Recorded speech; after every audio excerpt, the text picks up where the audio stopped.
రేవంత్ రెడ్డి గారు మేము ప్రశ్నిస్తున్నాం, నీకు ఎరువులు తెలంగాణ రాష్ట్రానికి ఈ వర్షాకాలానికి ఎన్ని ఎరువులు కావాలి, ఎన్ని మెట్రిక్ టన్నుల ఎరువులు కావాలి, ఎన్ని మెట్రిక్ టన్నుల ఎరువులు వచ్చినాయి?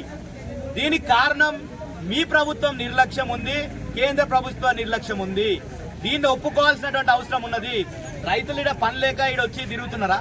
ఈరోజు రైతులు వ్యవసాయ క్షేత్రంలో వ్యవసాయంలో వాళ్ళ పంట పొలాల్లో పనులు చేసుకున్నట్టు ఇచ్చిపెట్టి గంటల తరబడి ఇక్కడ రోడ్ల మీద తిరగాల్సినటువంటి అవసరం ఎందుకు వచ్చింది? కాబట్టి ఇప్పటికన్నా ఈ సీజన్ మొత్తం కూడా రైతులను రోడ్పాటు చేసినావు. వచ్చే సీజన్లోనన్నా మీరు ఒక ప్రణాళికతోని కేసీఆర్ గారి డైరెక్షన్ లో, గతంలో కేసీఆర్ గారు ఎంత మంచి ఎరువులు అందించిండో అది చూసుకొని నేర్చుకొని మీరు అదే విధంగా ఎరువులు సప్లై చేయాలని చెప్పేసి డిమాండ్ చేస్తున్నాం. మీరు రైతులకు ఆల్రెడీ అకాల వర్షాలతో చాలా మంది నష్టపోయారు. ఇప్పటి వరకు ఆ లెక్కలు లేవు, నష్టపరిహారం లేదు. కానీ చాలా మాట్లాడుతుండ్రు రేవంత్ రెడ్డి గారు.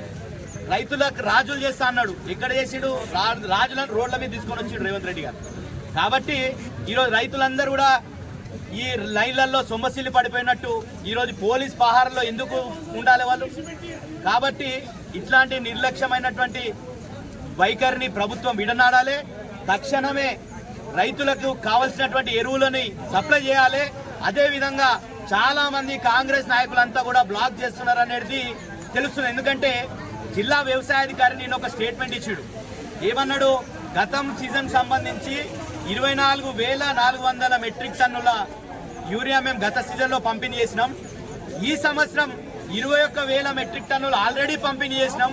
అంటే ఈరోజు ఆయన చెప్పిన లెక్కలో 90% పనిచేసినాం అంటారు. ఇక్కడ రైతులను అడిగితేనేమో వాళ్ళకి ఇప్పుడే ఈ రోజే వచ్చినాం, మేము ఈ రోజు 2 బస్తాలు ఇస్తున్నారు, మాకు 10 బస్తాలు కావాలి, 8 బస్తాలు కావాలని అడుగుతున్నారు వాళ్ళు.